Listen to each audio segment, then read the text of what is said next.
Here is the voice of the working class, Rick Smith.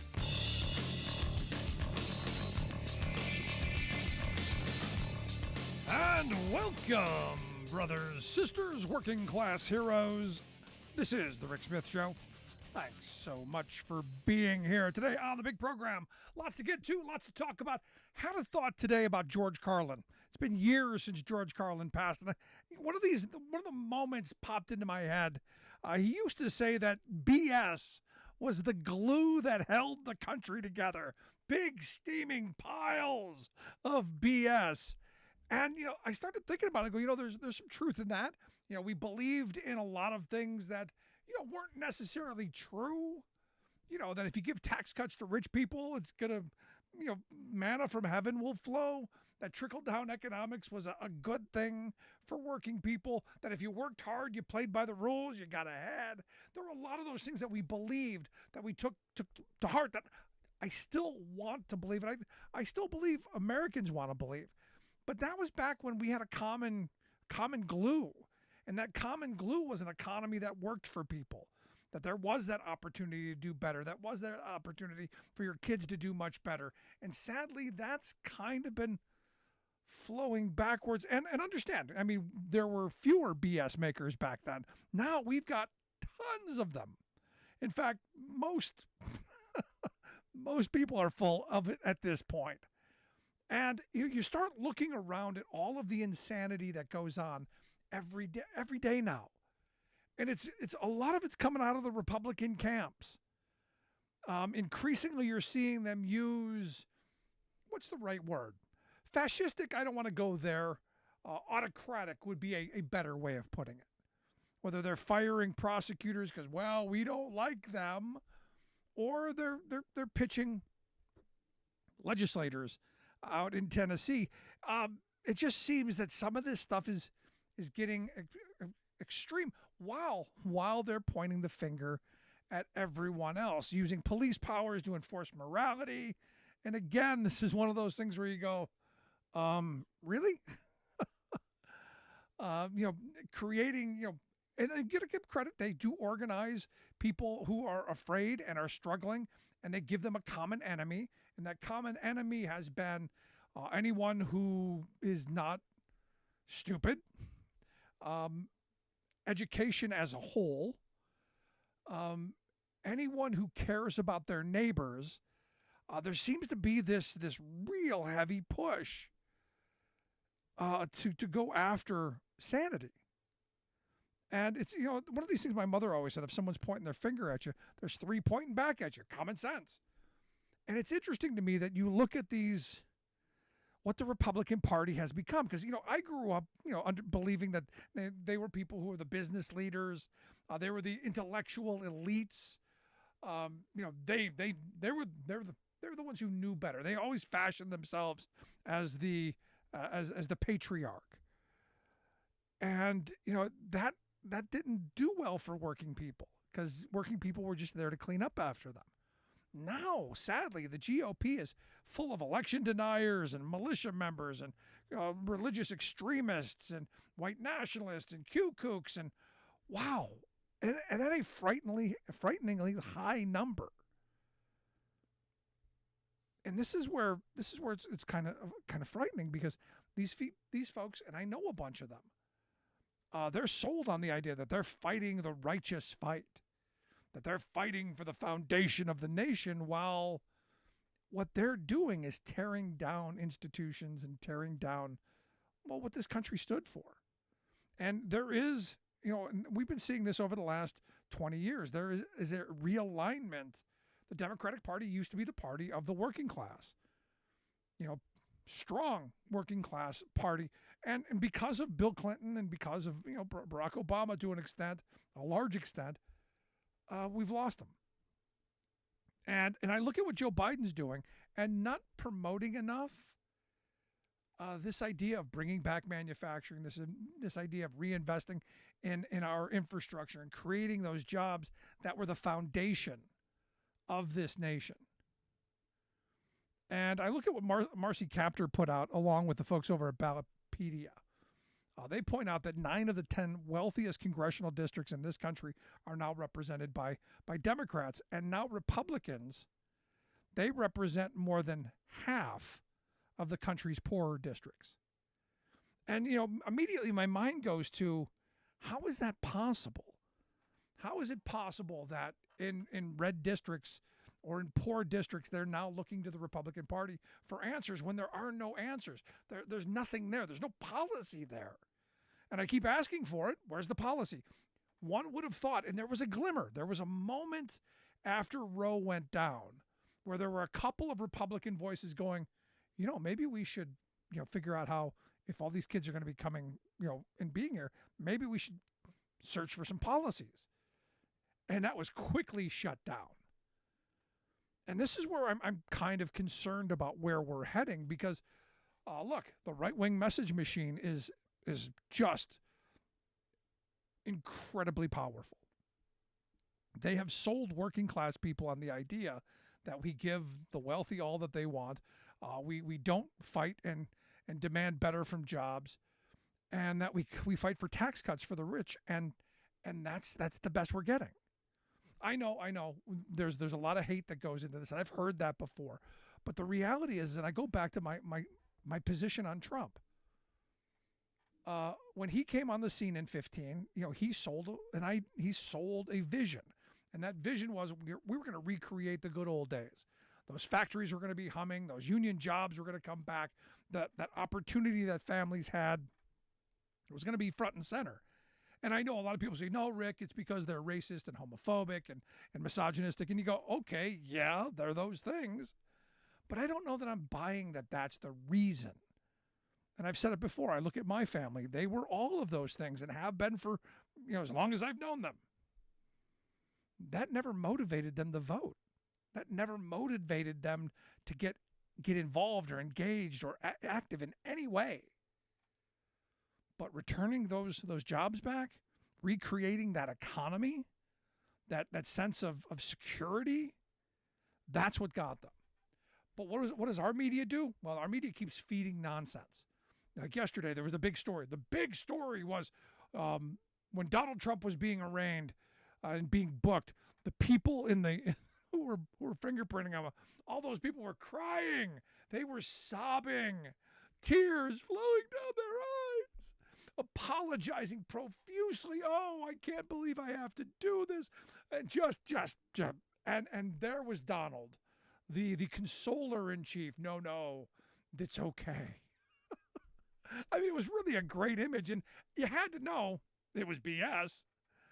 And now we find out that, people are saying that never happened. When does that ever happen? These people don't care about the inmates. It was all just nonsense. But again, it's about tearing down institutions. It's about going after the justice system. It's going after the DA's office. And Republicans did not miss a beat. In fact, there's new legislation from House Republicans that are going to where they want to prevent local district attorneys from pursuing any charges against Trump. That means Fannie Willis down in Georgia, if you didn't know. The Republican Party is going to jump in. You had, Mr. Weaponization, Jim Jordan going, we're going to call in the district attorney and we're going to interrogate him. We're going to shake him down and threaten him. How insane are we at this moment?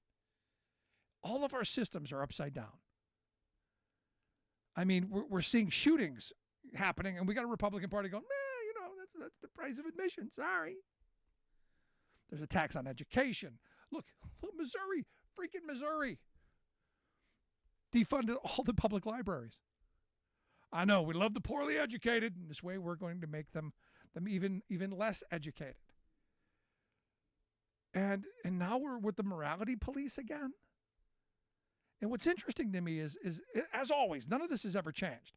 The people who are pointing their finger, the ones who are going, there's people out there, they're sexualizing children, and they're out there, it's those pedophiles, who they themselves, it's almost like daily there's a Republican being arrested for some kind of sex crime, or this gem. I can't believe, this is one of those things where you go, Missouri State Senator Mike Moon. I can't believe these words came out of his mouth. I'm literally, I was speechless as I'm going. I got to play that again because who says that? Who says this? They were debating a bill on banning gender affirming care for transgender minors. They were going back and forth on this, and the person who was who was asking the questions said, you were somebody who supported 12-year-olds marrying, and this guy jumps in the middle of it and says, do you know any kids who have been married at the age of 12? Now my mind goes, he's going to say it's all nonsense. There's no way this is happening. You're making it up. Stop it. This is what I was assuming. I was assuming that this guy was going to say, we don't believe in 12-year-olds getting married to adults. Because, again, we're the party who doesn't believe in pedophiles. We're the party who takes on pedophiles. But no. He goes a whole different way. He goes, do you know any kids who have been married at age 12? He goes, I do. And guess what? They're still married. Yes, because they're 12. They can't sign a legal document to get divorced. So of course they are. This is insane to me. And, it's one of those things where, if he would have said that to me, I would say, well, did you report it? Because this should be a crime. A 12-year-old marrying, it's literally insane. But it goes on in this country. But we understand what we do is we cover it. We make it a little more palatable by saying, religious freedom. It's all in the name of religion and parental rights. I'm confused. It's kind of like these people, lib of TikTok or something, one of these right-wing groups who post these videos. One of them was a boy dressed up as a girl doing a dance, and they're saying this is horrible, this is pedophiles, and this is all this stuff. And I'm going, if you believe that, why are you sharing it? And it kind of reminded me of some of the people who get caught with child porn on their computers and then go, no, I was just doing research. With their mouths open on the can, like the rest of their research. But this is a moment where we as a society, we better figure this stuff out because of the crazies. The crazies are legislating. They're putting, like I said, they're putting the Q kooks and the militia folks and these 3%, all of the, well, I would say the worst people. People who don't care about governing. They care about ruling. And there's a huge difference between legislating and dictating. And this is why there's part of me that goes, I'm happy to see what happened in Tennessee. I'm happy to see that the Republicans lost their mind. I'm happy to see that they went and they expelled these two representatives and that the system held. They're right back where they're supposed to be. This might be an opportunity for Democrats to rally around and say, look at what these people are doing. Look how extreme the GOP has gotten. I mean, at some point we've got business to do, and lots of it. The headline today over at Market Watch, I believe, was 39% of Americans say they've skipped meals to make their rent or house payments. 39% of people are skipping meals because they got to pay their bills. And you look at some of the other polling out there. This survey from Clever Real Estate. They are citing that 61% of the people see their personal financial situation as their bigger stressor. 57% say that their mental health is being affected. You got 53% saying their physical health is being affected. 48% are saying their relationships are being affected. And what's going on? People are in this inflation's basically ripping us apart. And there's nobody on the Republican side offering anything. The House is done. Now, what I found interesting is baby boomers, they got away with the least missed meals, 20%. And I would argue a lot of that's got to do with Social Security and the fact that they have a basic income and the fact that they've paid their homes off. Gen X, about 41%. Millennials, 44%. Gen Z, 37%. 37% in Gen Z. And when you look at the fact that housing prices have increased 160% in just the last 20 years, and wages, well, let's not even go there. We got a lot of work to do, and actual work. But this is why, and I've said this a million times, this is why Republicans do this dog and pony show, which is why all this craziness is out in front of us, which is why all of this division and all of this stuff's going on to distract us from the reality that we're getting screwed. And daily we're getting screwed over. But as long as they keep feeding the outrage candy, as long as they keep feeding the, hey, don't talk to them, we're never going to come around. I mean, it's frightening when you look at the economic numbers that are out there. When you've got 58% of the country, 58% in the most recent survey of families who are living paycheck to paycheck. Something wrong here, folks. Something wrong in our elected leaders, especially those on the red side of things. They're not doing anything to help us. So that's why it's kind of shocking to me, kind of surprising to me that working people would gravitate towards that. But again, I guess it is. They're still wishing and hoping. Like they say, wish in one hand and you know what in the other. See which one fills up first. Gonna take a quick break. Right back. Stick around.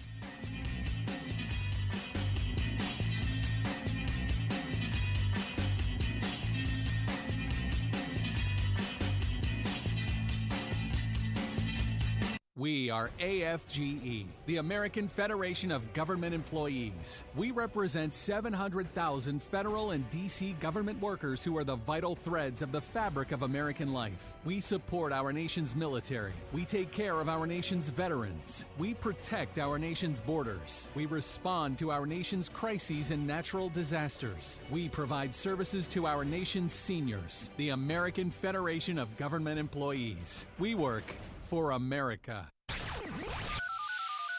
phone lines are open. Give Rick a call at 1-866-416-RICK. That's 1-866-416-7425. We are AFGE, the American Federation of Government Employees. We represent 700,000 federal and D.C. government workers who are the vital threads of the fabric of American life. We support our nation's military. We take care of our nation's veterans. We protect our nation's borders. We respond to our nation's crises and natural disasters. We provide services to our nation's seniors. The American Federation of Government Employees. We work for America. Welcome back to the Rick Smith Show. Now, here is Rick Smith. So, interesting little tidbit. The first Republican debate is going to be hosted by the F channel, F News. And the thing is I look at Fox News, they're less believable than even the WWE. I mean, really, honestly and truthfully. I saw the interview with Tucker Carlson. And I got to tell you, I have no respect for Tucker Carlson whatsoever, on any level whatsoever, with his interview with Trump. I mean, it was ridiculous, especially knowing what he said about Trump, because of the loss of the Dominion lawsuit, because of all of the texts and this stuff, calling him a moron and, saying that he hates Trump passionately and believes Trump's a destroyer and a demonic force. I loved that one. He, as a president, he was a disaster, and his treatment after the 2020 election being disgusting. None of that came up during the interview, oddly enough.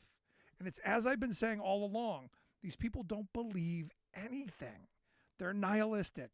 You know what they care about? They care about the money. That's what they care about. Let's go to the phones. Got Alice on one. Alice, how are you? Totally insane.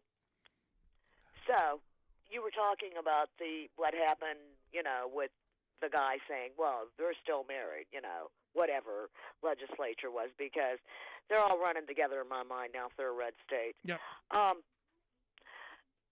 You would assume, I guess those of us who have a smidgen of intelligence would assume that we could at least across the board come to an idea of, gee, what is an appropriate age for someone to get married? And at what age, if you have sex with someone or are dating someone and you're in your 30s or 40s or whatever, is this considered that you are a pedophile? You would think that we've already got those laws, Alice. They're already there. Well, I mean the people believing them. Oh. You would think that we would, come to say, well, if you're 12 years old and you're wanting to marry somebody, this is a crime. Yeah. I can't fathom this because it's almost at the point where you go, so we have the laws, and you're all are the ones that are screaming about child molesters and sacrificing kids and all that kind of good stuff, Q nonsense and whatnot, and blaming us for being pedophiles. But yet, 9, 10 years old, 11, 12, they're going, well, they're married, so there's not a problem with it. That's crazy. It's nuts to me, Alice. It's insane. Appreciate the call. Thanks. Bye-bye. No, I mean, it's just one of those things where you just go, I don't know. Let's go to Brian on line 3 in New Mexico. Brian, how are you today? Hey, good evening. First time listener and caller. I just thought I'd call in and comment. I'm retired IBEW. Well, welcome to the show, brother. What's on your mind? Well, a lot of things. How long have you been hosting a radio show now? I'm just curious. About 18 years. Wow. What market are you normally in or have been in? We're in 40 markets across the country. Great. I appreciate the call. I appreciate it, Brian. Thanks so much. I know where this is going. Maybe another time when I have less time to take. I don't need the questioning. I'm in this weird mood today, and I'm really just kind of freaked out about where we're heading. And I'm in. Have you ever been in one of those moods where you're just not in the mood for nonsense? Today's that day for me. When you see, and this 12-year-old story, this is what grabbed me. I've got 3 kids. I got 2 daughters, and if someone told me that, an adult was gonna touch my 12-year-old, they'd be arresting me. They'd be taking me away. The fact that there are people who are going, I know 12-year-olds who are married and they're still together, that's frightening to me. And to do it with some kind of pride and some kind of certainty is quite, I can only come back to frightening. Especially when you're talking about a party that's saying we've got to protect the children.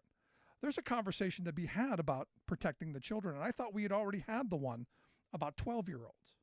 I thought we had already had the one that got us down past this. Clearly not. Clearly not. But back to the Tucker Carlson piece.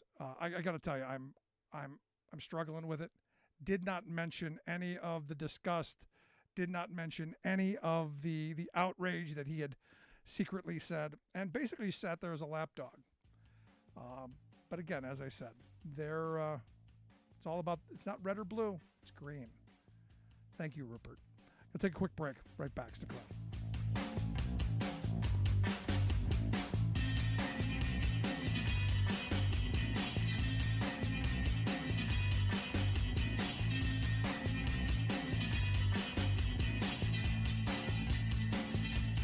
I'm Rick Smith, and this is Labor History in 2. On this day in labor history, the year was 1937. That was the day the United States Supreme Court decided the case National Labor Relations Board versus Jones and Laughlin Steel Corporation. This case declared that the National Labor Relations Act of 1935 was indeed constitutional. Also known as the Wagner Act, it is a key statute that provides the legal basis for private sector workers to organize, collectively bargain, and to go on strike. Jones and Laughlin Steel, the 4th largest steel producer in the country at the time, had fired several workers trying to organize with the Steel Workers Organizing Committee in Aliquippa, Pennsylvania in 1935.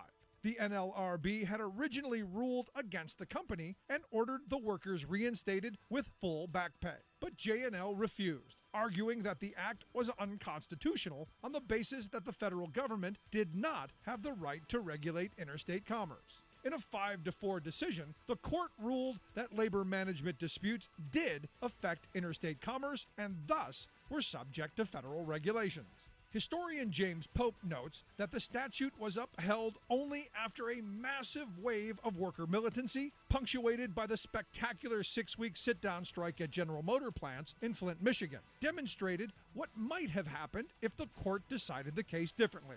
And in his book, The Last Great Strike, Little Steel, the CIO, and the Struggle for Labor Rights in New Deal America, legal scholar Ahmed White adds that the case was decided only after 2 years of legal uncertainty. Before Jones and Laughlin was decided, CIO unions were already negotiating and signing collective bargaining agreements. Ruling the Wagner Act constitutional has nonetheless benefited millions of workers for decades. For more information, go to laborhistoryin2.com, like us on Facebook, follow us on Twitter at laborhistoryin2.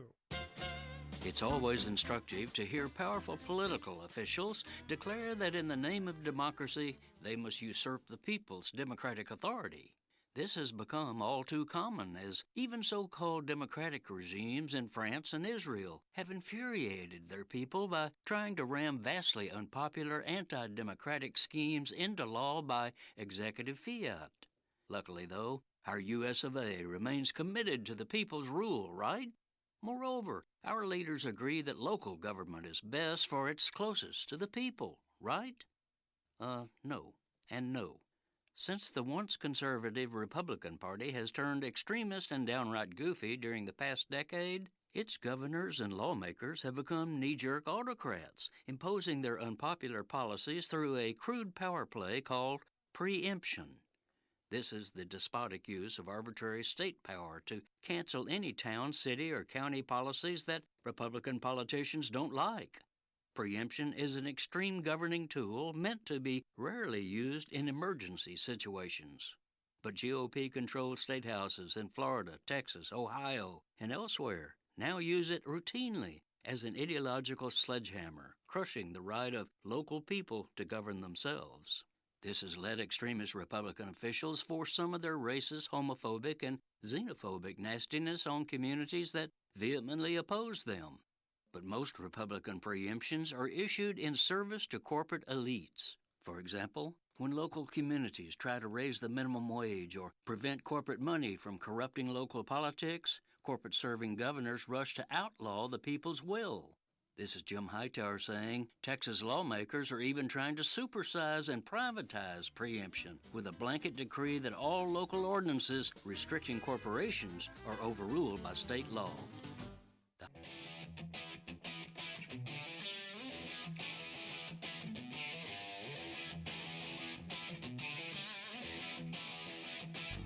Welcome back to the Rick Smith Show. Now, here is Rick Smith. So, a new Pew survey. Back at the end of March, it came out. It said 83% of Americans view China negatively. And I'm going, I'm actually not surprised at that, given the fact that they've been crushing us. All of our jobs seem to be found over there. Again, I know we lost them. It's just weird how we keep finding them in China. Now, 38% of Americans view China as the enemy. 52% view them as a competitor. 6% a partner, which, I guess those are the people making money off of it. The enemy frame, which is interesting, was the top choice among Republicans. 53% of Republicans said that the enemy. Democrats tended to lean towards competitor. I'm not in that camp. I think we have been in the middle of a war, and we're losing because of that frame, that we're a competitor. And here to share some thoughts on the most recent story coming out of the Washington Post about, again, China's attempting to overtake us in another industry, and this time doing it, well, not in the safest of ways. And that's why I've asked our good friend Emily De La Brea to come talk with us. She is the co-founder of Horizon Advisory. HorizonAdvisory.org is their website. Emily, thanks for taking time for us. Thank you for having me. It's great to be chatting. So are we surprised that people view China negatively, given the fact that we've had, all of this ramp up, all of this job loss, all of this chaos, and that little pandemic thing?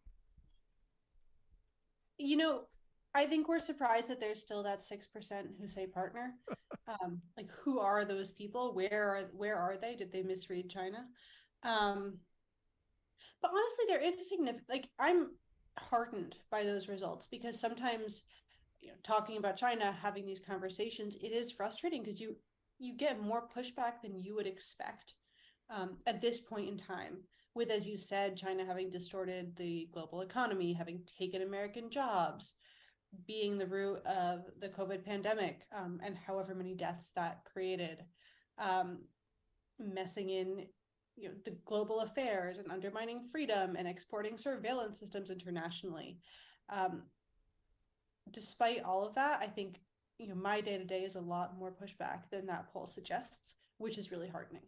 No, I mean, I'm happy finally, but I do find it interesting that you got someone like Marsha Blackburn, who is, every day you see her tweeting about how much she despises China, and good, we need somebody in the Senate who's going to pursue our interests. But it's also interesting to see that they're not in the same world with Russia, and I see Russia and China almost on the same page. Absolutely, and this is something that I think is being missed broadly in the U.S., but also globally, and especially probably among European players. China and Russia are absolutely working together. Russia invaded Ukraine, at least in part because it got the nod from China. Russia's been able to maintain its war in Ukraine because it receives economic as well as technological and geopolitical support from China. And China is the one that's benefiting from this entire offensive. China benefits from cheap access to Russian resources. It benefits from the fact that the West is drawn into this conflict that's straining resources with Russia. And China benefits from just being able to use Russia as a geopolitical spoiler. And it is wild to me that in the US, we're saying, what is our Ukraine policy? What is our Russia policy? Not what is our Russia-China policy? And it's also wild to me that in Europe, you have European countries who are worried about their own security because of Russia's invasion of Ukraine, and that are still going out there and being buddy-buddy with China. And the French president visiting Beijing this past week is like the quintessential example of this, but it goes across the board, and it's absolute lunacy. It is lunacy, but again, you were in this moment where here at home we're so divided. I don't know if you saw the Tucker Carlson interview with Trump yesterday, and what came out of that. And, again, this just ripping us apart and making us look weak domestically, I think only emboldens them more and emboldens their decisions to do what I think China is eventually going to do, and that's invade Taiwan. I mean, there is absolutely this, I don't know if this is a catch-22 or what it is, but China absolutely benefits from polarization in the US. At the same time, China is behind and amplifies all of that polarization. I think that if you can solve the China problem, you can solve so much about what we're dealing with in America today. If you look at economic inequality, that's because China took the jobs. When you look at at a much more tactical level at social media, at divisive political narratives, China is amplifying those. Beijing is very, very good at saying, here's something, here's a storyline, here's a voice that's going to tear Americans apart. Let's make sure that voice gets louder, which creates a self-perpetuating cycle, I think, but also just makes it that much more important for us to get on the same page on the China question, narratively, but also with action. See, I'd always thought that this would be one of those things, and I mistakenly thought, the Russia thing may have been something to bring us together. A country fighting for democracy. We want to make sure that Russia doesn't, take that over and then steamroll on. I thought that would help unite us as a nation. The China thing, 83%, that's, as you said, encouraging. But I thought, again, this is something that could bring us, to unite us, to put down all of the nonsense that divides us and go, our survival, kind of important. Exactly. We have a common enemy, And every single one of our interests as Americans, like universally as Americans, that common enemy is attacking us, and is a threat to us. And I do think part of the problem is that there's nothing for us to grab onto as here's what the alternative is, or here's how we respond to this common enemy. You can sit there in today's narrative, right? And you can hate on China and you can say they're bad, they're scary, they're a threat to the global system. But there aren't a lot of players out there who are saying, okay, here's our positive vision for the path forward. Here's what a world looks like where you don't have China breaking the rules and you don't have China distorting global markets, and you don't have China spreading authoritarianism internationally. And let's all get behind that vision.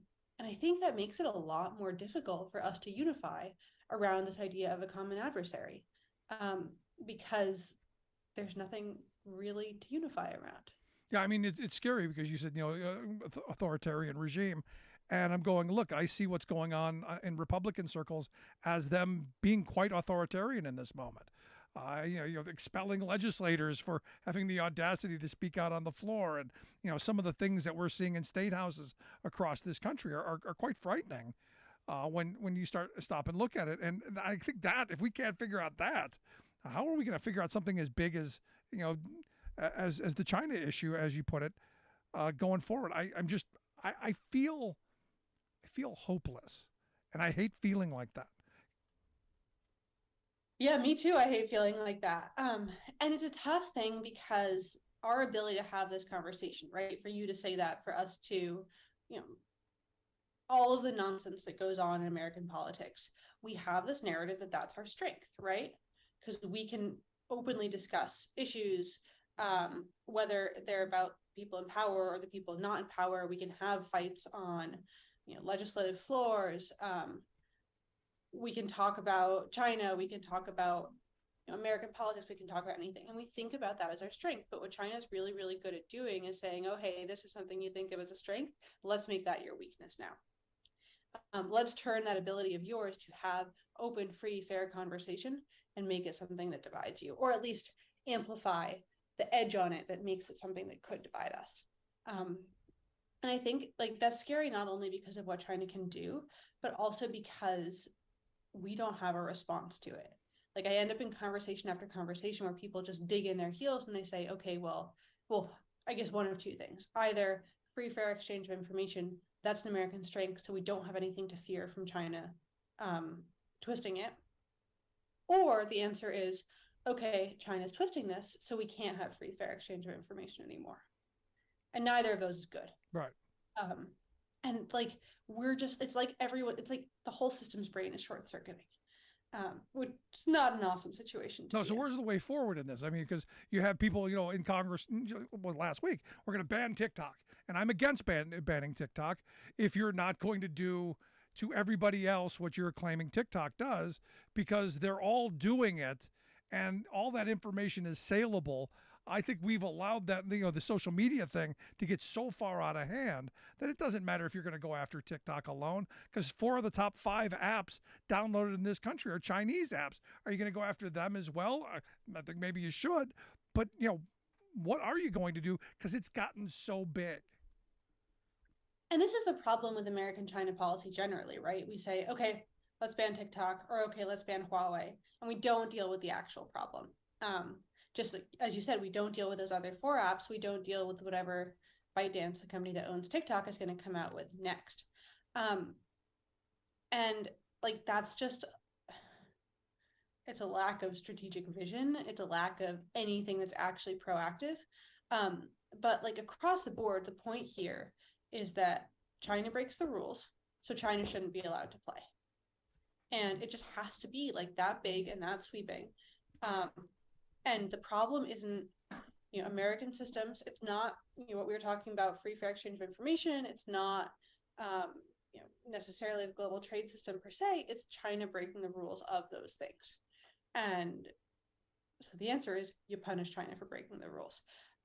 But we're just still too busy either not wanting to acknowledge that it's the Chinese Communist Party broadly, or not knowing what tools to use as a system, or wanting to be able to talk the talk and not walk the walk and deal with the consequences, including commercial consequences, that no one's actually out there doing that. No, it's scary.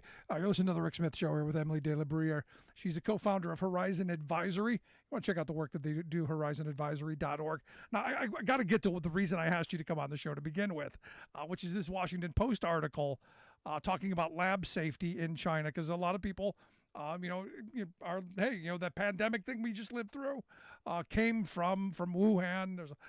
This article kind of takes it as this is now the common position that we now know definitively where it came from. But they're saying, look, things are so lax, so bad, so out of hand that another pandemic is quite possible. This again, a reason we need to be taking China out. Exactly. It fits perfectly within the same rubric. China takes part in the international system and breaks the rules of the international system. You can see that in trade. In this case, you can see it them not having the safety requirements you should have in a super dangerous lab. They break the rules of the system because it's in their interests, and then the rest of the world suffers. And the rest of the world suffers, whether that's because industrial bases are hollowed out, jobs are lost, security is lost to China, or because a pandemic takes over and life as we know it is over. And this is the case across the board. China thinks the rules don't apply to it. China doesn't care about the ramifications of what it's doing for any other player, except actually in that it wants those ramifications to be negative in many instances. And Beijing's just out there playing for its own interest. And we're not holding China accountable because no one wants to realize this. But can we? I mean, this is one of those things I know someone's going to, can we? It's gotten so big now. Can we hold them accountable? Is there a way to rein them in? Because a lot of people have tried. There's been a lot of lip service. And this isn't just, this isn't just Biden. This isn't just Trump. It's Obama. It's all of them.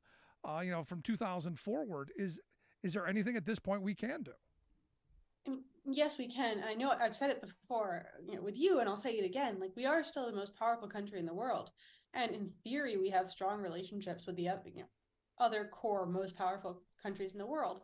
The problem is that holding China accountable comes at a cost, and no one is willing to pay that cost. But maybe we're at a point where what percent of Americans think China is an adversary? Like, maybe that's a point where the pressures in this country are such that someone's going to pay that cost. But it has to happen soon, because at some point there's a tipping point where we can't do it anymore. And look, I talked to people while we were doing our Working Class Heroes tour. We were going through Iowa and Wisconsin, and you find out that the Chinese have bought up a bunch of farms. You go out to Oklahoma, they basically, from what someone just told me, they basically own all of the pot fields in Oklahoma because they've bought up our property, and it's because that's how our system is. Our system is open and allows people to come in and do this, as where we still haven't cracked anything over there. I mean, a lot of our jobs are there, as you said, and there are a lot of American names over there, but no American ownership. Yeah, and they make sure that we can't go in there and buy their farmland, that we're not taking their jobs, and that our companies are never going to have lasting, strong footholds in their market that they're not going to push us out of. They make sure of all of that to create a relationship where we depend on them more than they depend on us. And they cull our resources, and we can't benefit from theirs. And that's fundamentally against the rules of the international system. It undermines our security, it undermines our economic prosperity, it undermines our freedom.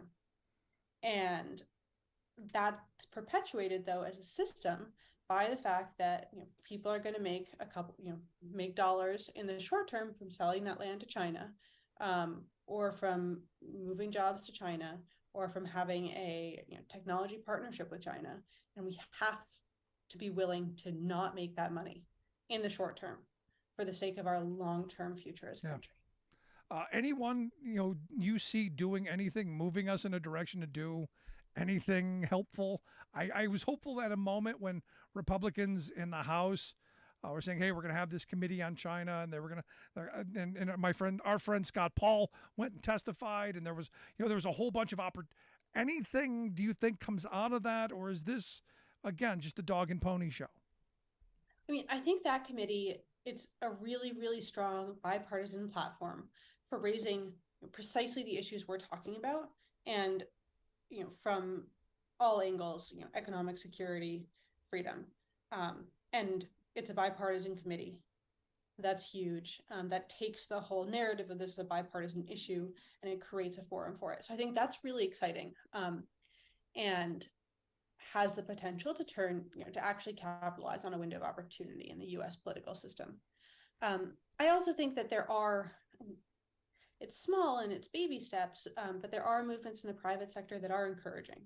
As some companies move out of China, some companies, there's more of a narrative about reshoring, about made in America, about finding ways to make things in America, about supply chain security than there was 2 years ago.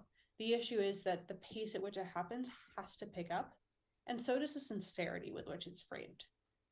It's not enough to have an assembly facility in China. That also has to be, in the US. The inputs for that also have to be made in trusted places. And that's where I think there has to be the push and the pull from the government system, from the regulatory system, like the China Commission.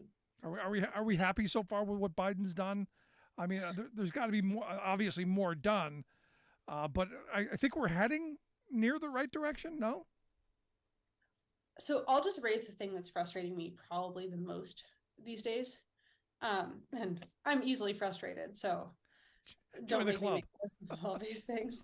But the reality that we're seeing Chinese companies benefit from the Inflation Reduction Act, and therefore Chinese companies not only get taxpayer dollars and taxpayer dollars that are supposed to go to American industry, but also Chinese companies cementing a place for themselves in critical US value chains.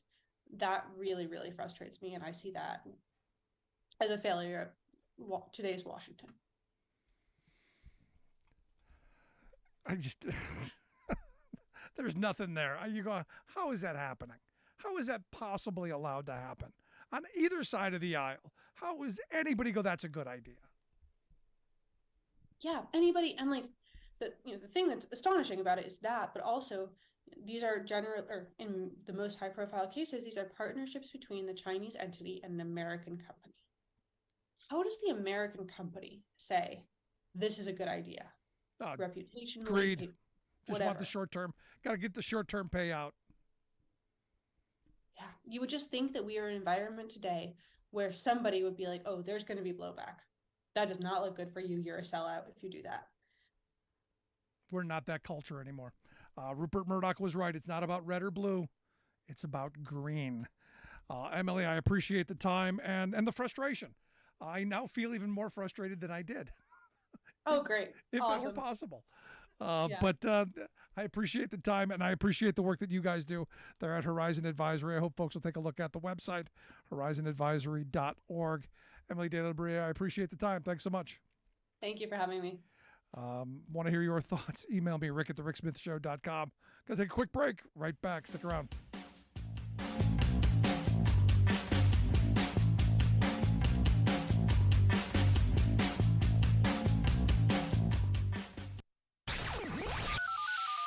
The phone lines are open. Give Rick a call at 1-866-416-RICK. That's 1-866-416-7425. I'm Rick Smith, and this is Labor History in 2. On this day in labor history, the year was 1934. That was the day that workers at the Toledo Autolite factory decided to go on strike. The company made electric starters for the auto giants in nearby Detroit. The punishing effects of the Great Depression had hit the auto industry hard. Unemployment in the industrial city of Toledo soared. At the Autolite plant, workers faced increased scrutiny from their bosses, who knew hundreds of eager-to-work laborers stood at the ready just outside the plant's gate, ready to take the job of anyone who dared to complain. Philip Croth and Margaret Beagle recalled the working conditions in an oral history of the strike, saying, under observation, even into the toilets, workers found themselves sneaking a bite to eat or a puff of a cigarette, aware that they would be fired if discovered. One of the most hated practices by management was known as the bench. Workers were told to sit on a bench where they would wait until they were needed to perform a job. Once that job ended, they went back to the bench, being paid for only the time spent while working. Faced with such conditions, the workers had had enough and went out on strike. The company won an injunction that allowed only 25 workers to picket at any one location. But then something happened that the company had not expected. The Lucas County Unemployment League stood up with the picketers. Instead of taking the jobs of those on strike, the unemployed members of the league rallied to the picket lines in defiance of the injunction. In late May, picketers and the National Guard clashed in what became known as the Battle of Toledo. Finally, on June 2nd, the strike was settled. The workers had won a 5% raise and union recognition. Today's Labor History in 2 brought to you in memory of Carol Hillman, a passionate friend of workers and volunteer of the Illinois Labor History Society and The Rick Smith Show. You're listening to The Rick Smith Show, where working people come to talk.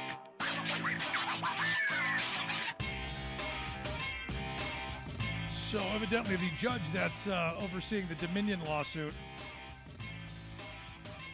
evidently has sanctioned the F channel because it's being claimed that the F channel's legal team was not being straightforward with him and actually withheld evidence. Not good stuff for the F channel because understand, there are going to be a lot of lawsuits. The Dominion one, the Smartmatic one, there's that. But this one, this is going to get interesting because one of their big shareholders, a guy named Robert Schwartz, he has filed a lawsuit in the Delaware court saying that, look, the directors of the F channel breached their duties to ensure that Fox followed their own ethical standards and they put their reputation at risk instead of doing what was in the interest of the shareholder. They sought to keep Trump's supporters tuning in, and this is one of those things where you go, yeah, of course they're probably going to lose, and it's going to be really costly, and it should be. And as if Rupert Murdoch doesn't have enough problems, evidently it's being reported that he has dumped his fourth wife. Jerry Hall evidently went away, went to their Oxfordshire estate, and while they're waiting for Uncle Rupert to show up, got a text, said, "Jerry, sadly, I've decided to call an end to our marriage. We have certainly had some good times, but I have much to do. My New York lawyers will contact yours immediately." She claims that she was blindsided by this, and you go, yeah, that's how things are done. I wonder if they reported that on the F channel, and I wonder if they reported it accurately. Just throwing that out there. And again, family values, the people of family values. And to throw the family values thing out there, Missouri State Senator Mike Moon. Again, Mike Moon, remember that name. While being questioned on affirmative care, gender-affirming care, actually came out with the question, do you know any kids who have been married at age 12? And said that I do. And guess what? They're still married. Proud of it. Proud of it. Also, a South Dakota candidate for Senate. He ran for Senate, I guess, last time around. He pled guilty to 2 counts of felony incest. The party of family values. Again, as my mother said, when they're pointing a finger, check the other 3 and find out where those are going. Frightening, scary times. Want to hear your thoughts? Email me, rick@thericksmithshow.com. We'll take a quick break. Right back after this. If you miss any portion of the program, make sure you grab the podcast. Wherever you find your favorite podcast, you'll find ours. Also, our weekly Saturday Not for Terrestrial Radio podcast. You would never want to miss that. Back after this.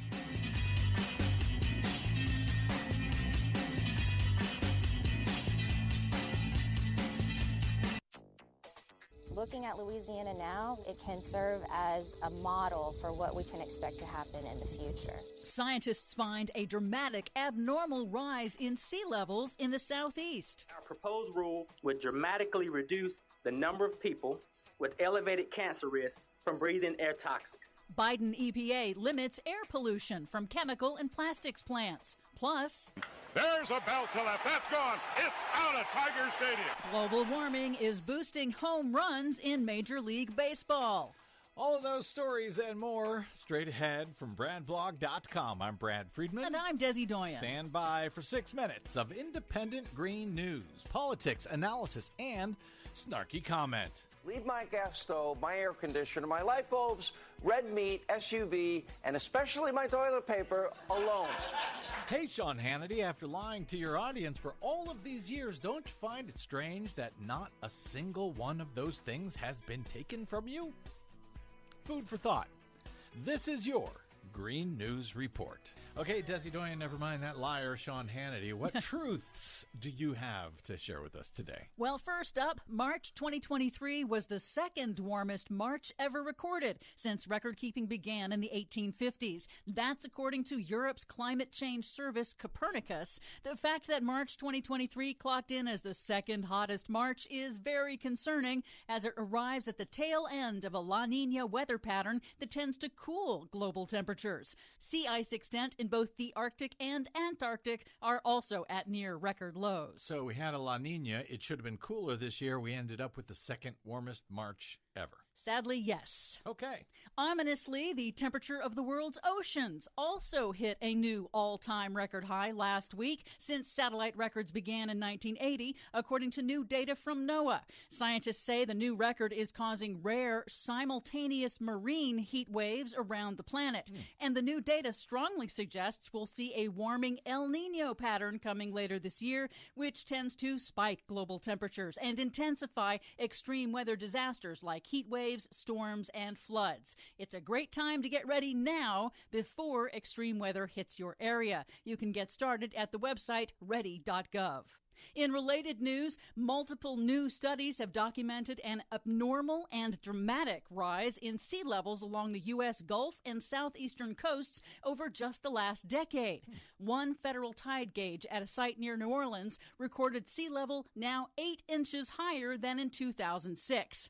Sea level rise is not uniform, but all of the studies found a similar accelerating trend since 2010 across the U.S. Gulf and Southeast, rising on average about an inch every 2 years, a rate that one scientist called, quote, unprecedented in at least 120 years. The new data raises new concerns that coastal economic and industrial hubs like New Orleans, Miami, and Houston are at more risk from rising seas and earlier than previously predicted, alongside some of the nation's most exposed and poorest regions. Some good news, the Environmental Protection Agency has proposed new air pollution standards for carcinogenic chemicals from chemical and plastics plants nationwide, aimed at reducing harmful toxic emissions across the country. The first update to the rules in 20 years will curb releases of more than 80 hazardous chemicals that drift beyond a facility's property lines into nearby residential areas and will primarily affect industrial facilities along the Gulf Coast, in Ohio, and West Virginia. Standing in front of smokestacks of Louisiana's Cancer Alley, EPA Administrator Michael Regan said the new rules will significantly reduce the risks of asthma, cancer, and other ailments for people living near those industrial sites. The number of people with elevated risk would drop by an astounding 96%. Everyone in this country deserves clean air to breathe, clean water to drink, and the opportunity to live a healthy life. Some more good news. Retail giant Walmart is dramatically expanding its electric vehicle fast charging network. Axios reports Walmart plans to install fast chargers at thousands of its stores across the country by 2030, a major expansion beyond its current 280 locations. The company says 90% of Americans live within 10 miles of a Walmart, so the move will put fast EV charges within reach of far more drivers. Yeah, but you have to go to Walmart. Finally, researchers at Dartmouth College in New Hampshire crunched data from 100,000 Major League Baseball games, finding that higher temperatures caused a surge in the number of homers hit out of the park. Why? Because hotter air is thinner, causing less drag on the ball. The study estimates that since 2010, global warming has delivered nearly 60 more home runs per baseball season than might otherwise occur. So, yes, more home runs are more likely as global temperature rises. Because of the drag on the balls. Yes! For much more on all of these stories and the ones we couldn't get to today, check out our website at greennews.bradblog.com. Are you tired of think tank approved corporate news and commentary? Are you tired of CEOs telling you what to think, who to hate, and who to vote for? Well, welcome to the Rick Smith Show. We don't take orders from some boardroom, and we don't do focus groups or talking points. We don't work for them, and we never will. I'm Rick Smith, and I work for you. Join us daily at thericksmithshow.com and download the podcast and never miss a minute.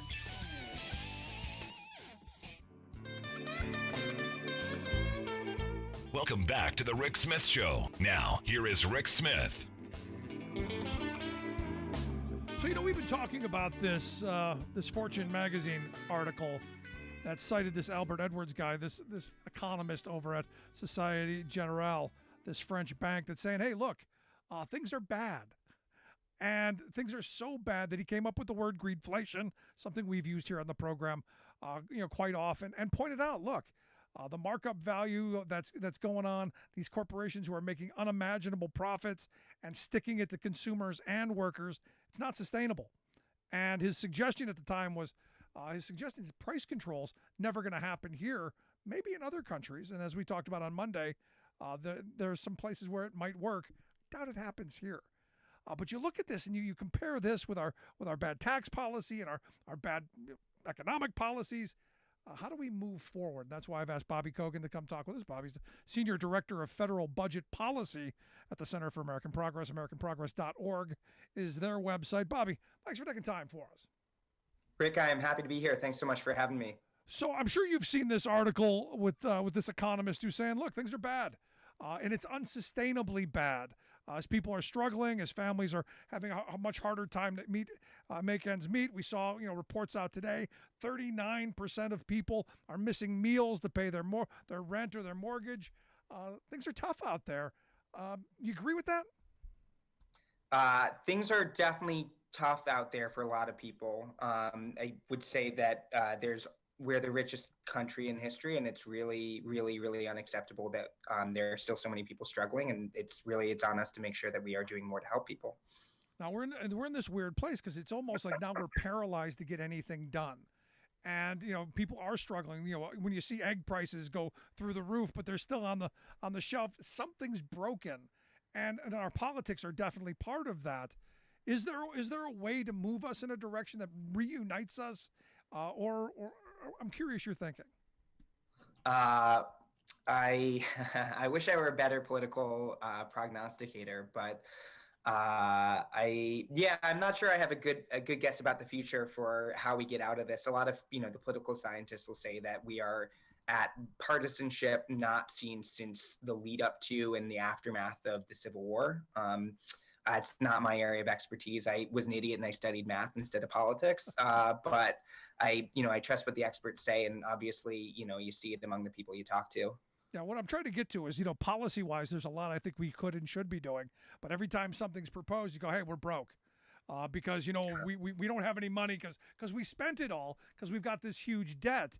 And you guys have just come out with a piece saying, who's responsible for our increase in debt. And this is one of those moments where this should be just math, as you pointed out, because I've had these arguments with people. There are folks who believe that the $1,400 that Joe Biden gave out, for people to put food on the table, that caused all this inflation and ran up our debt and did all these things. When the reality is, it's been the tax cut fetish for my entire life that's caused this. And your piece walks through some of that.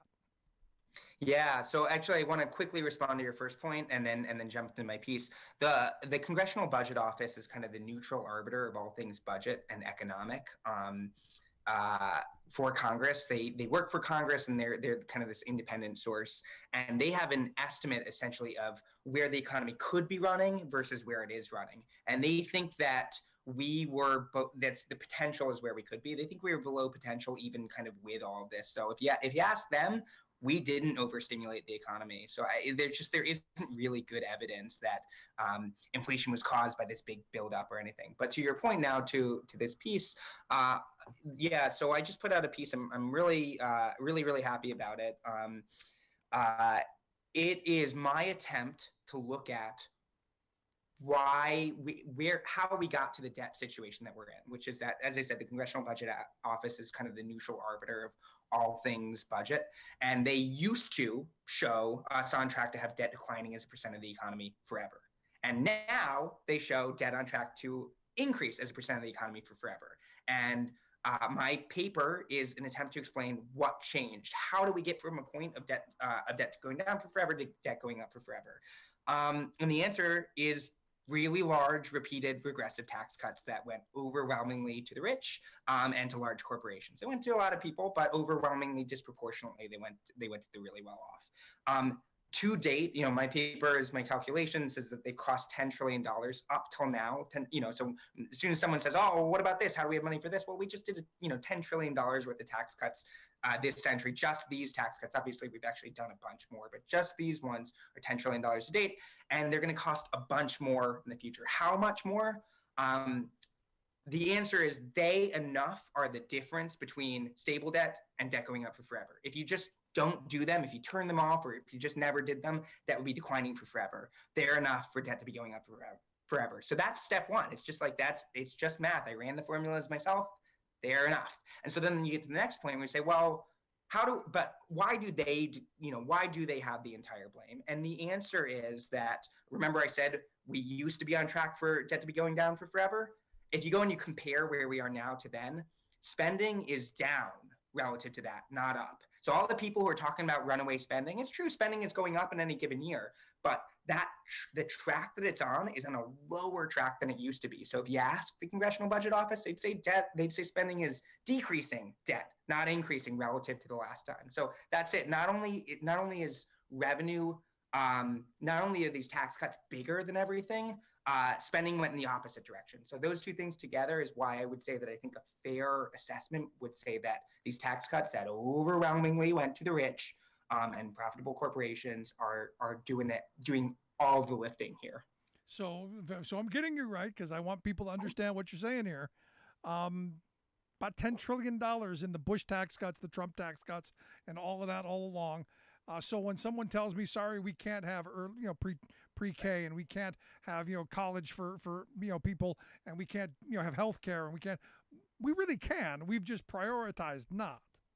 Right. We prioritize not. And so they're 10 trillion to date, but they're another, I can't remember now off the top of my head because I ended up not including this in the paper, but they're on track to be like another 8 trillion over this coming decade as well, or maybe 10, I can't remember, but that's more than the entire size. That's like more than twice the President Biden's entire BBB agenda that didn't happen, right? All the pre-K, the paid leave, the child care, you name it. Like it's more than twice that as these tax cuts going forward in the next decade.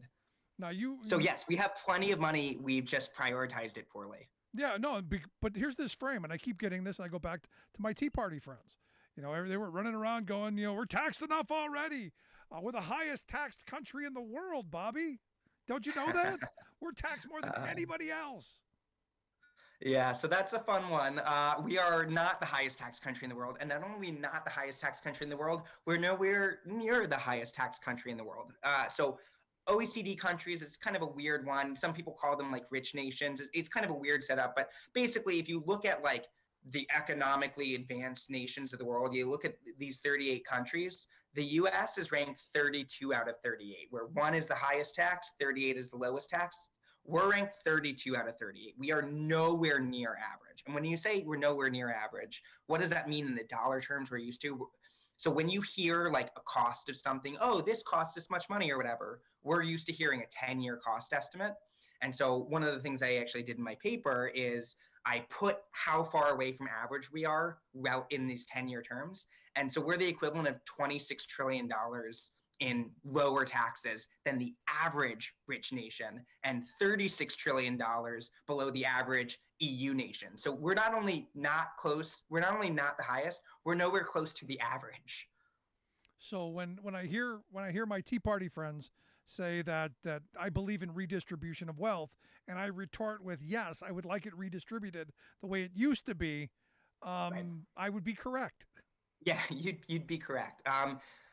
We have had a series of very expensive tax cuts just going back and back and back, right? So my paper starts with President Reagan, and his first tax cut was the biggest tax cut in U.S. history. In all of U.S. history, President Reagan, 1981, was the biggest one. They're really proud of that. But what you actually don't hear was that that was such a big tax cut that President Reagan spent the next almost every year of his administration doing tax increases because even the Republicans were balking at his big deficits.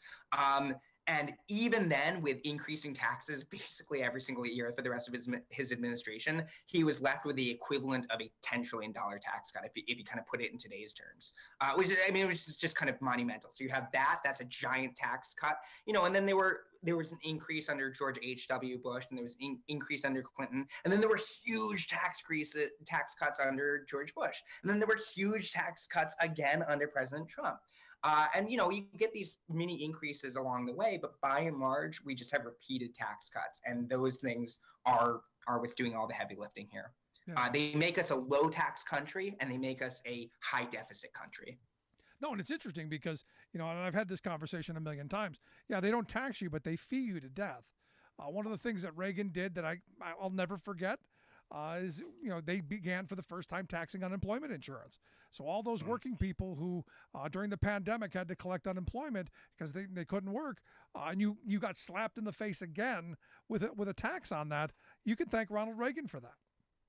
Yeah, so that is actually that gets to, right? I said there were tax increases. That gets to actually the interesting trend, which is that you do really big big tax cuts that go disproportionately to the extremely well off, and then you do some tax increases that kind of maybe hit the middle class and the poorer folks, and you do some spending cuts. And since the most of what the government does is spending directly on people, you end up doing expensive tax cuts for the rich, offset partially by spending cuts that come from the poor and by tax increases on the middle class. That has basically been the long-term trend, and it has made, while it's true we have a pretty, all things together, like our system does a lot of redistribution, the net effect of this change has to make it less and less and less redistributive over time.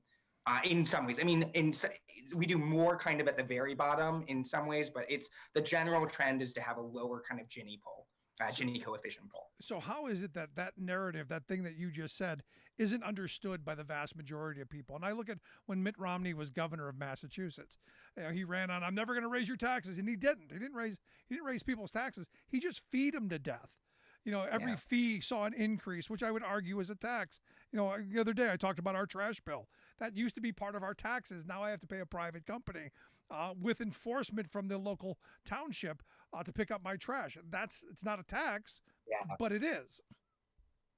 Yeah, it's a cost that you have to bear, and this is why it's actually really interesting. So this actually came up in the Medicare for All debate when people were saying, oh, well, if you impose Medicare for All, that really increases government spending and government taxes. And that's true, but it is then getting rid of spending and payments that were happening in the private sector. It is just shifting those from the private sector over to the government. And so on the flip side, if you're shifting the government ones over to the private sector, it's not as if I, an individual, am better off just because instead of having to pay the government, I have to pay a private service. It works the same way for me.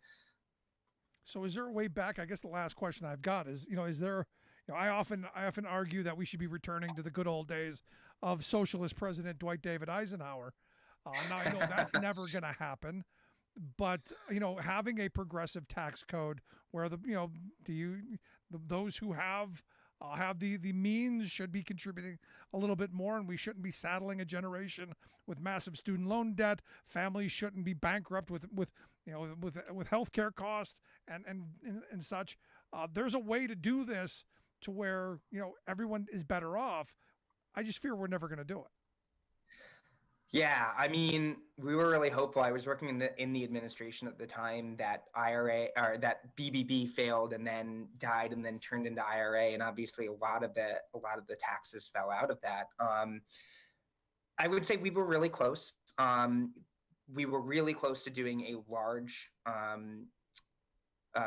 large tax increase on very profitable corporations and on very well-off people, right? It would have adhered to the Biden pledge of 400K, blah, blah, blah.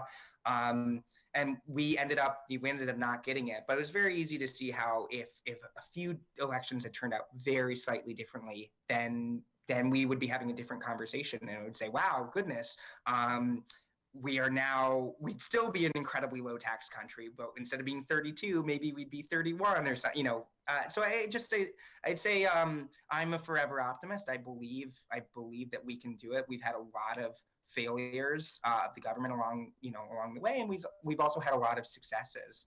We do more to lift people out of poverty than any time in history, and that is outstanding. And I would say that during the Biden administration, with the CARES, which was bipartisan under Trump, and then with the hold on, oh my goodness, I'm blanking American on Rescue Act. Yes, thank you. Sorry, goodness. With the American Rescue Plan, you put those together, and we saw poverty decrease in a recession.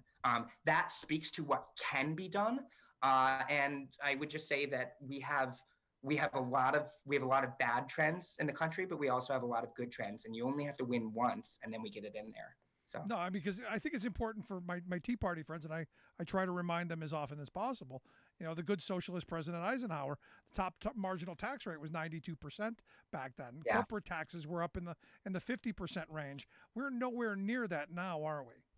And we're nowhere near that. And we're at 37, right? And the other thing that I would say about good socialist Eisenhower is that he also created disability insurance, right? So he was out there creating new programs to help needy people.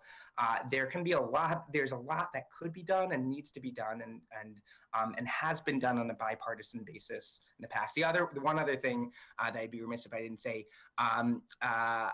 Eisenhower also appointed Brennan to the Supreme Court, and he, might be the best Supreme Court justice of all time ever. So a lot of good things came there. If only we could dig Ike up. But Bobby, I appreciate your time and your thoughts. I hope folks will check out the piece. We'll get links out on social media.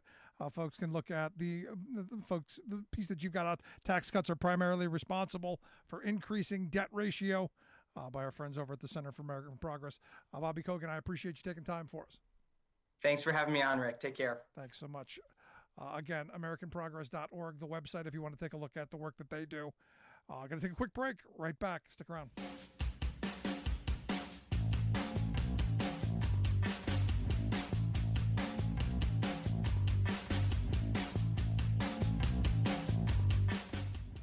We are AFGE, the American Federation of Government Employees. We represent 700,000 federal and D.C. government workers who are the vital threads of the fabric of American life. We support our nation's military. We take care of our nation's veterans. We protect our nation's borders. We respond to our nation's crises and natural disasters. We provide services to our nation's seniors. The American Federation of Government Employees. We work for America. The phone lines are open. Give Rick a call at 1-866-416-RICK. That's 1-866-416-7425. Welcome back to the Rick Smith Show. Now, here is Rick Smith. So an interesting piece over at Rolling Stone. I find it interesting that the right had lost their mind over Budweiser and the transgender can, or the rainbow can. We'll go with that. And it's interesting. A bunch of people ran out just so they could pour it down the drain. That's what I love about some of these right-wing boycotts. They buy the product so they could destroy it. Which again, you will help them long term. But it's interesting, they have the frame "Get woke, go broke," and yet the reality is a lot of these companies who the right wing have targeted have actually done better. You remember the whole Keurig thing, which I guess was the was the first kind of trial, and I don't even remember it. Someone had to explain it to me that because I don't drink coffee, but it was during the Roy Moore era when Moore was running for Senate, and my friend Doug Jones beat him in that race. That evidently Keurig pulled ads from Sean Hannity's show, and then there was this whole to-do, and then there were people throwing their Keurigs off the balcony and smashing stuff, and look, Keurig's doing just fine. In fact, they bought Dr. Pepper. There was a huge buyout to where this Keurig Green Mountain Company acquired Dr. Pepper Snapple Group for what? I think it was like almost $19 billion in 2018. They've had gross, profits that are, just through the roof.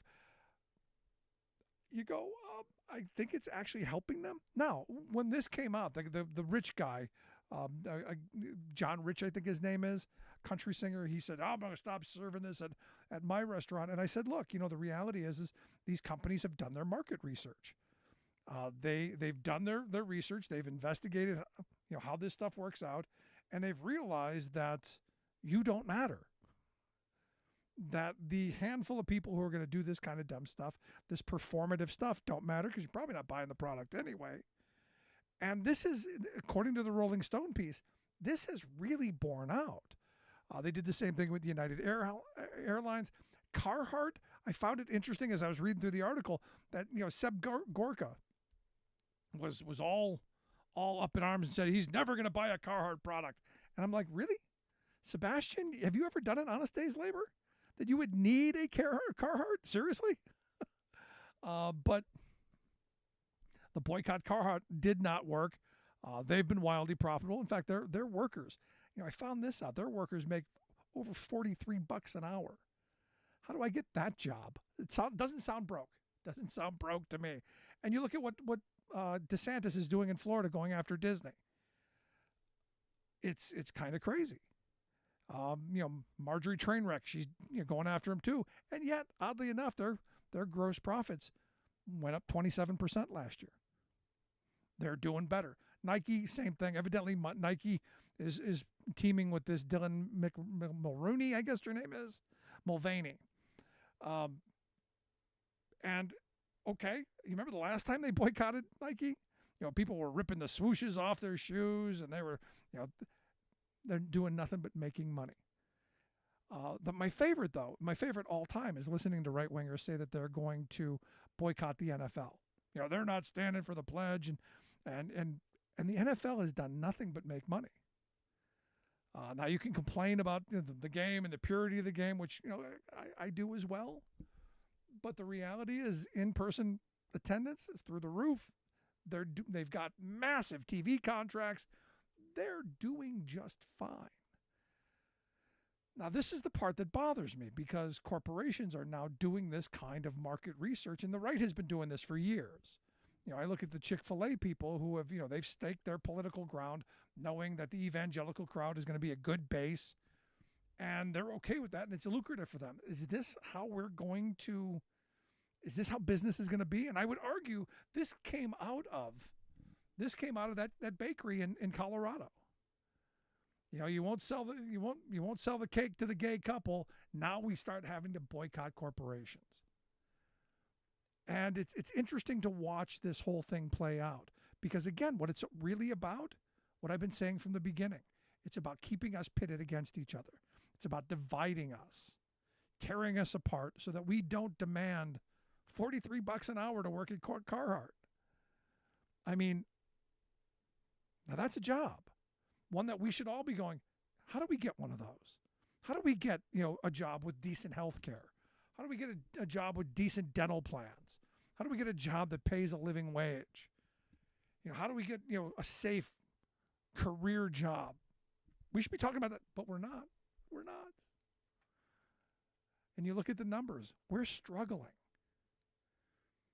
And I'm hoping it doesn't take a major catastrophe to bring us together. I'm hoping not another major depression, nothing horrible like a world war. Can we just stop? Maybe? Want to hear your thoughts. Email me, Rick at thericksmithshow.com. We'll take a quick break. Right back.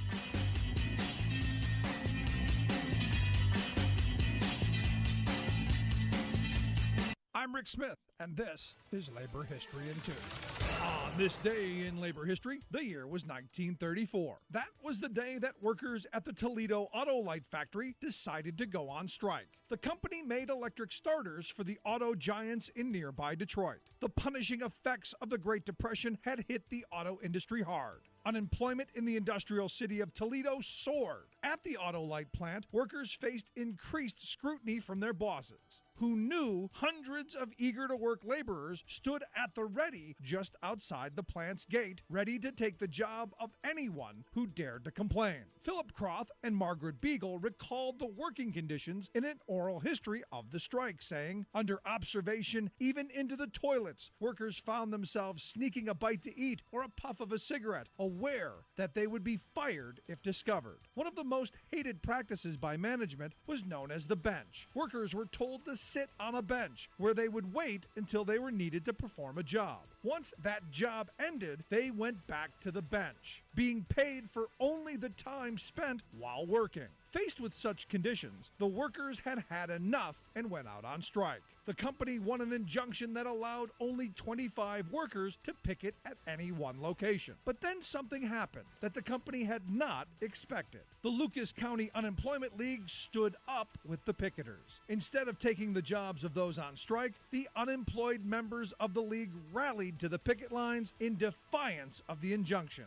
In late May, picketers and the National Guard clashed in what became known as the Battle of Toledo. Finally, on June 2nd, the strike was settled. The workers had won a 5% raise and union recognition. Today's Labor History in 2 brought to you in memory of Carol Hillman, a passionate friend of workers and volunteer of the Illinois Labor History Society and The Rick Smith Show.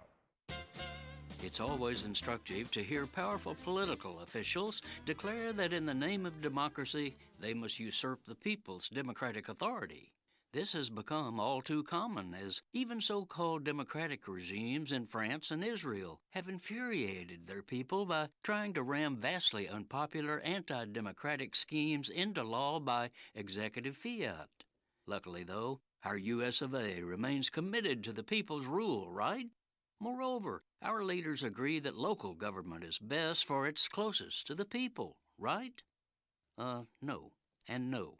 Since the once conservative Republican Party has turned extremist and downright goofy during the past decade, its governors and lawmakers have become knee-jerk autocrats, imposing their unpopular policies through a crude power play called preemption. This is the despotic use of arbitrary state power to cancel any town, city, or county policies that Republican politicians don't like. Preemption is an extreme governing tool meant to be rarely used in emergency situations. But GOP-controlled state houses in Florida, Texas, Ohio, and elsewhere now use it routinely as an ideological sledgehammer, crushing the right of local people to govern themselves. This has led extremist Republican officials force some of their racist, homophobic, and xenophobic nastiness on communities that vehemently oppose them. But most Republican preemptions are issued in service to corporate elites. For example, when local communities try to raise the minimum wage or prevent corporate money from corrupting local politics, corporate-serving governors rush to outlaw the people's will. This is Jim Hightower saying Texas lawmakers are even trying to supersize and privatize preemption with a blanket decree that all local ordinances restricting corporations are overruled by state law.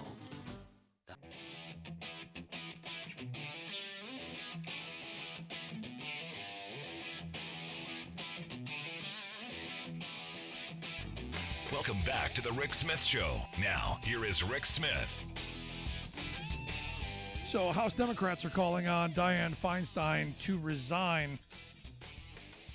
One of those things where at some point, got to go. Now, evidently, the claim is that she's had shingles. Was going to come back, I guess, at the end of March was the comment. There's a point at which you go, I think it's time to go enjoy the golden years, go do something else.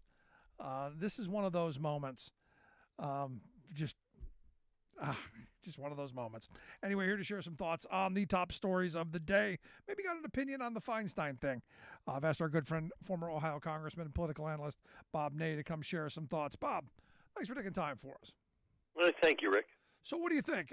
Is it time for Senator Feinstein to move aside finally?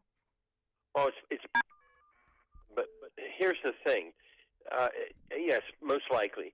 But what needs to happen is very simple. They need to, right now, appoint somebody else to the Judiciary Committee. And then she goes off judiciary. Then if she sits there and doesn't resign, that's, one thing. Other people have missed roll call votes. You see what I mean? It's hard to just say, okay, she needs to resign because she's missed roll call votes. Now, there's a reason, of course, why they want her to resign, and that reason is simple. She's holding up, her presence on judiciary holds up all the appointments. Right. So the solution for tomorrow morning is for her to get off of Judiciary Committee. The Senate is sort of more like a peacock farm than the House. We used to call it the peacock farm, in the sense that, in the House, I think they would have said, okay, we're going to take you off this committee. In the Senate, they want her to acquiesce herself, Yeah, that's never going to happen. No. So that's the instant solution to this. She leaves Judiciary Committee tomorrow morning. Then if she doesn't show up, that's different. You can't expel her for not showing up because people miss roll call votes. So, but I agree. It's time to, I don't know why. Well, how old is she? 87? Something like that. I mean, 87, 89, and she's 89. Missed all this time. Why do you want? Just go ahead and go. Can we have a Senate emeritus position or something like that? What time you have remaining? Exactly. Go do something you like. Right. Strom Thurmond, remember? Oh. Yeah, I do. What was he, 101 before they wheeled him out of there? Real quick, you know how I met him? How? I was at an event. He was putting carrots and celery in his pocket, wrapping them in napkins. He used to do that. You know how you have the finger food at these meet and greets. And what? There was somebody standing. Whoa! Stop. He was taking the celery and carrots.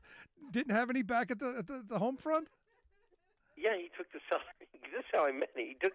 He was taking celery and carrots and wrapping them in a napkin. This is a meet and greet, like the Realtors Group, National Realtors Association, whatever, And he was taking them and wrapping them in a napkin. Then he would put them in his suit pocket.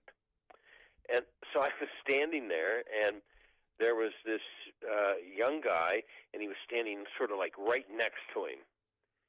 And I thought, what's that guy doing? It's almost like he's listening to Thurman, Yeah. And I walked over, and I go, hello, who are you? Because I thought, what are you doing? And he said, oh, hi, Congressman, I'm with Senator Thurman.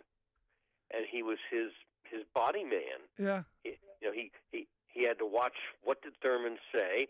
He let him out of the room. Thurman didn't know what planet he was on. That's how I met him. He didn't know, but they kept him there. Yeah. This is the Senate. I mean, it's just like, he didn't want to go, or he didn't know he wanted to go, so he was there. So he wrapped up carrots and celery and had a good time. Yeah, well, if that's the most damage he would do, I'm not against it. But I wasn't a huge fan of Strom Thurmond, so right. It is what it is. Wow, that's. So what did he take him back and eat him later? Was that the? I mean, because my mind is going. This is a guy who had a lot of money. He was well off. Now, you're from Pennsylvania. Have you not been to weddings where the Polish weddings, right? Yeah, where they beat the. I've been to my family's weddings. They do it too. They bring the Tupperware. I get that. They beat the pan, and people put money in, and then all the women take cookies from the cookie table, and they wrap them in napkins, and they put them in their purse. They take them home. I get that, but this guy's a U.S. senator. You don't well, have somebody to bring you a carrot? He might have been to a Polish wedding and, and did that. I can start giving you more stories. I mean, I've got a lot of them that we don't go over that, that I've seen. That's a true one. You've officially broken my wife now with the carrot stories. Oh, okay. Mm-hmm. Are you done? Yeah. No, I could tell one in the White House with him and one of my staffers. I can tell that one. So. Oh, please do. Okay. We were at the White House later. This is later on. And I had a staffer, and she was, very prim and proper. I mean, extremely. She would say, spell out a little cuss word or something. And she said, "Oh, there's Senator Thurmond. I would love to have a picture." And I said, "Okay." And we went and took a picture, and afterwards she came over to me and said, "Congressman, when that picture was taken, he put his hand near my buttocks." And she spelled buttocks. Yes, I said that's Senator Thurmond, yes. Yeah. The old Fred Sanford thing, he'll be a dirty old man until he's a dead old man. Is that where that went? And he probably took celery from the White House, too, so.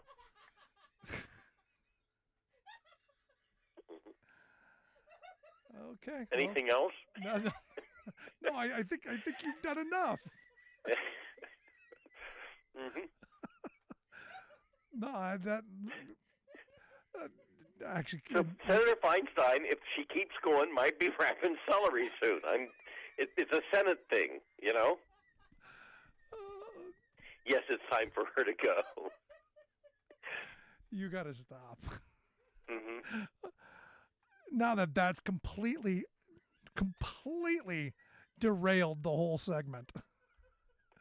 Let's get back on track. Are you okay over there? Deep breath. Breathe with us. I wanted to get your thoughts on to change topics and get away from carrots and celery. Mm-hmm. Talk about something else that's orange. Evidently, Trump's possibly going to have some actual problems with this special counsel Jack Smith. I was getting your thoughts on. Evidently, now they're probing into his fundraising after the 2020 election because they're for the false claims of fraud and all of this stuff. Is this possibly another investigation that we don't know about, or is this part of the whole January 6th thing? I think it's part of the January 6th thing, and then some of this will be under the jurisdiction. They'll have to go through the campaign FEC committee for Elections Commission committee to see what rules have been violated or whatever. But I think part of it would be over January the 6th. The prosecutor in New York is going to have some particular problems when it comes to trying to invoke federal law when it comes to the campaign, because some of this is under the Federal Elections Commission, and if they haven't ruled on it, he's going to have a little bit of trouble trying to go, into that arena of the campaign finance law and what's been broken on the federal level. I think. Have you seen that the House Republicans are moving a piece of legislation to try and bar local prosecutors from going after Trump? Have you seen this? Yes, it's outrageous, because here's what they're doing. And Jim Jordan, has talked on this. They're trying to basically say that you can't prosecute if somebody is a federal official. The states would be barred from doing what Bragg is doing in New York. And if you want to talk about states' rights and conservatives and Jim Jordan, doesn't this kind of go counter to everything? Everything that Jordan stands for when it comes to states' rights, all of a sudden will say, well, if it's a federal candidate, you cannot convene a grand jury on a federal candidate because it's a, quote, federal issue. Here's the problem with that in the Trump case. Trump did not break federal law, and this prosecutor stepping in going, here I've got jurisdiction over federal law. the prosecutor is using accounting law, I'm going to call it, for New York and businesses of what he will call a felony or not, based on breaking New York law. He did not do this based on breaking the Federal Election Commission law, but breaking New York accounting law. So Jordan's trying to say, are trying to say, nobody can ever, convene a grand jury if they're a federal official, and it first of all flies in the face of what Jordan should stand for as a ultra conservative. Number two, it's never even going to pass the House itself under the Republicans. Yeah, I love the fact that they brought it up, though. I love the fact they brought it up. Well, yes, but it didn't even make sense to how they feel about states' rights, and plus, Jordan's getting too much into, obviously, what a state can do or not with its judicial system, with its court system, with its prosecutorial system. On the other hand, I think Bragg is potentially making a mistake on filing a lawsuit on Jordan. I think that he kind of took the bait, and yes, he can file the lawsuit, but it's now going to go into the branches of discovery, which lawsuits do, and then they're going to want the emails when the two other deputy prosecutors work for him, and on and on and on. That's what happens in courts of law. And let the fun begin. Right. Let the fun It'll begin. be lawsuit for lawsuit, eye for eye. Listen to the Rick Smith Show here with former Ohio Congressman and political analyst Bob Ney. I wanted to get your thoughts on this story finally. I know you spent a little time in prison. There's this story coming out of Indiana, and I'm sure maybe you've seen this. This guy Joshua McLemore, I guess his name is, in 3 weeks dropped 45 pounds, died of dehydration and starvation while in custody, and they've got all this on video. Something like 480 hours of footage of this guy in this cell, basically just tortured, with no interaction whatsoever from the officials, and it kind of looks almost exactly like the story that came out of Arkansas at the beginning of the year with this Larry Price guy who dropped from 185 pounds down to 90 pounds because they left him in a jail cell for, I forget what it was some outrageous couple of months, I think it was, something completely outrageous. What the hell's going on? Well, with this guy, he lost 45 pounds during his stay. He never saw a doctor, a mental health professional, or anything. They have a lawsuit out with it. There was a man with he had schizophrenia, and he was never saw a doctor. Was left in the cell. We had a guy in Morgantown Federal Corrections, and I remember he was from Cleveland, Ohio, and he had his leg, right leg was purple on half of it, and he had MRSA, and they had not treated him, and he finally fell out, which is institutional talk for, passed out in his bunk. And he fell out, and they took him to the hospital. When he came back, he had, and I'm sorry, this is kind of a crude story, but he had open, visible sores and things on his leg. And he would use the bathroom and the shower area, and there were no cleaning products for our showers. You just use the spray water and stuff because, I don't know, somebody wouldn't inhale them. I don't forget the reasoning to it. And so we took turns, all of us in the unit, to find out where he showered, so that nobody would use that shower right afterwards, because he had MRSA. Yeah. And that's just one example.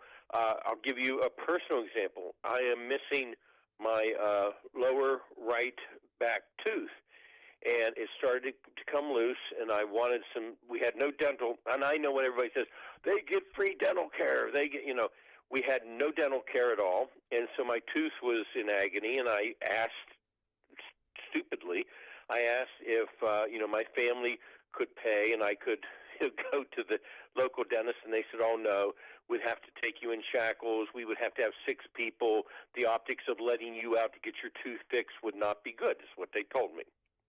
So I chewed on something until eventually the pain subsided after 30 or 40 days, and I took aspirin, and when I got out, I had the tooth pulled, So these are just examples of what really happens. Now, nobody watches. Like when you lose weight in there, or you're doing things, or you're put in solitary, for example, nobody necessarily watches you or says, "How are you doing?" We had the ability to go, I remember one time, for mental health, to go talk to this guy who literally walked around and talked to trees. He seriously talked to trees, and we were all like, "You got to be kidding me." He was like out of his gourd. And, I could go on and on and on about it. If you had a problem, good luck. You had to basically fall out, which is passing out or dying, and some people did, before anybody would really particularly pay attention. It's terrible. And I got out of prison, and I talked to some colleagues of mine, and nobody seemed to be kind of really willing to do what they need to do. Take a prison tour, but if you take a prison tour, take somebody in there or have them somebody like me that knows what's in there on the inside of the system, because otherwise they'll take members of Congress, on a tour that'll be like, "Oh, here's our education department, where, by the way, Rick, sometimes the guards won't proctor the tests, so you don't get your college credit." I mean, it's a problem.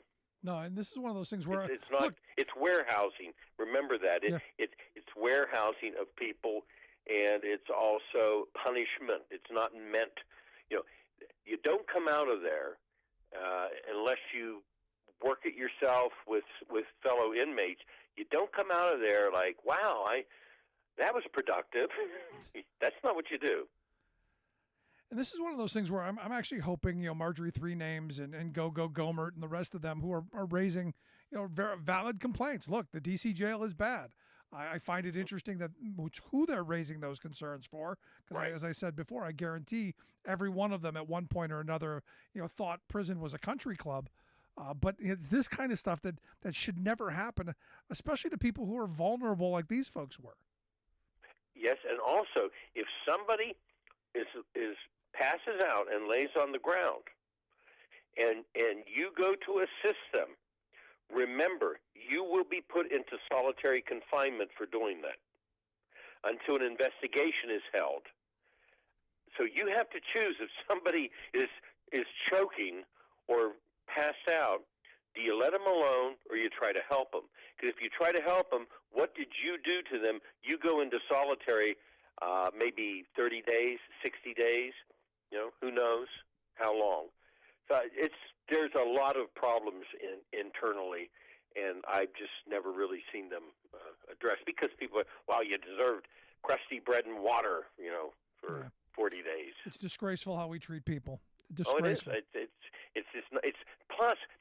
Let me put it economically instead of human-wise, which this is a human factor. But let me put it economically.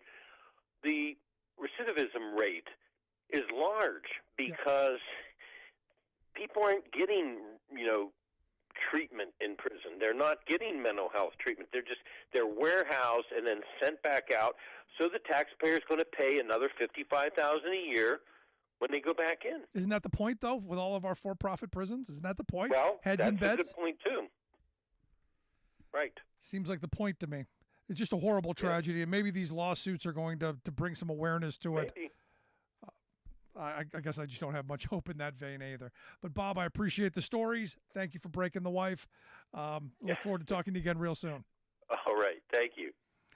Bye-bye. Good stuff. Our good friend Bob Ney. Going to take a quick break. Right back to wrap things up. Stick around. Listen to The Rick Smith Show. We're working people. Come with us.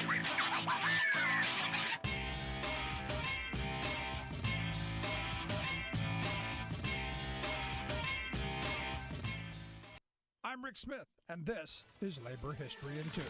There are some songs that stand at the core of the labor movement. Year after year, these songs ring out on picket lines, at labor rallies, and in union halls across the world. These songs inspire and build solidarity between workers. Undoubtedly, Which Side Are You On is one of those songs. On this day in labor history, the year was 1900. Today, we celebrate the birthday of Florence Reese, the author of Which Side Are You On's iconic labor lyrics. She was born in Tennessee, the daughter of a coal miner. During the 1930s, her husband Sam was an organizer for the United Mine Workers in Harlan County, Kentucky. In what came to be known as the Harlan County Wars, the battle for Union recognition waged on for nearly a decade. Often, violent skirmishes broke out between striking miners and federal troops, and the mine owners hired guns. Legend has it that one fateful day in 1931, deputies were dispatched to kill Sam Reese. He escaped just in the nick of time. But Florence and her children were terrorized as the deputies illegally searched and ransacked their home. When the deputies left, an angry Florence ripped the calendar off the kitchen wall and on it wrote the lyrics to Which Side Are You On? Folk singer Pete Seeger heard the song, and in 1941 he recorded it with his group, the Almanac Singers. It entered into the lexicon of labor anthems. Then, in 1976, Florence appeared in the Oscar-winning documentary Harlan County, USA. The documentary told the story of a 1970s coal strike. In it, Florence sang her song, and the lyrics provided a powerful addition to the film. Since then, many more artists have covered versions of the song, including Annie DeFranco, Natalie Merchant, and this version by the Dropkick Murphys.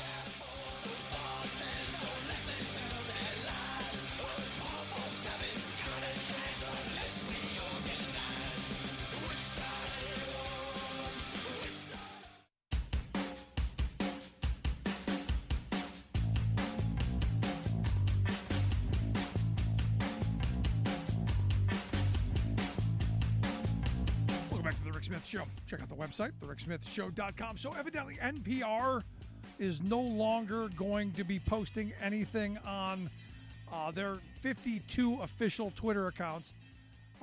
When you label them as state-sponsored media, kind of like the Russians or the Chinese, are you surprised that NPR would say, take it and shove it up your behind? And as they said, look, Twitter drives very little traffic to NPR.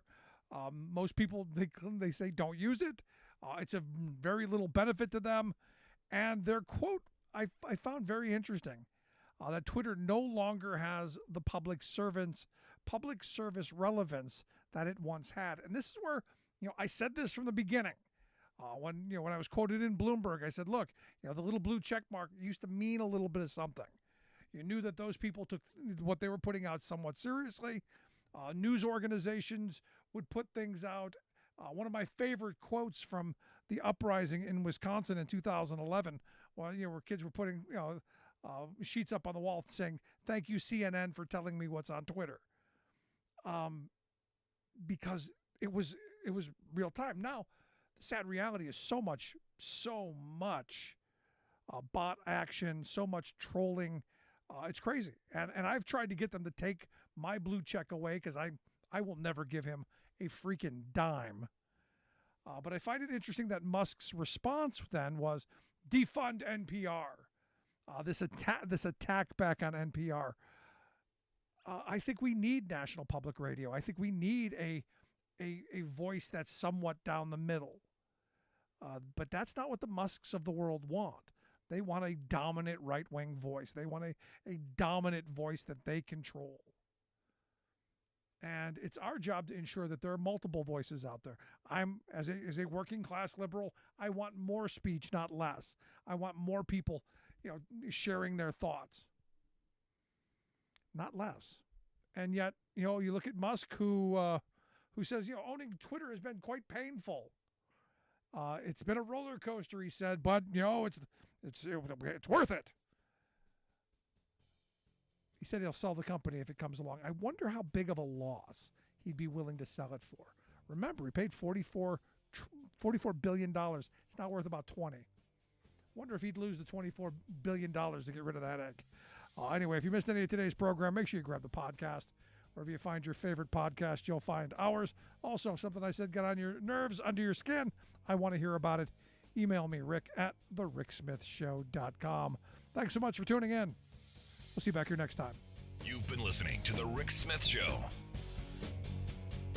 Email Rick at rick@thericksmithshow.com. Until next time, this has been The Rick Smith Show, where working people come to talk.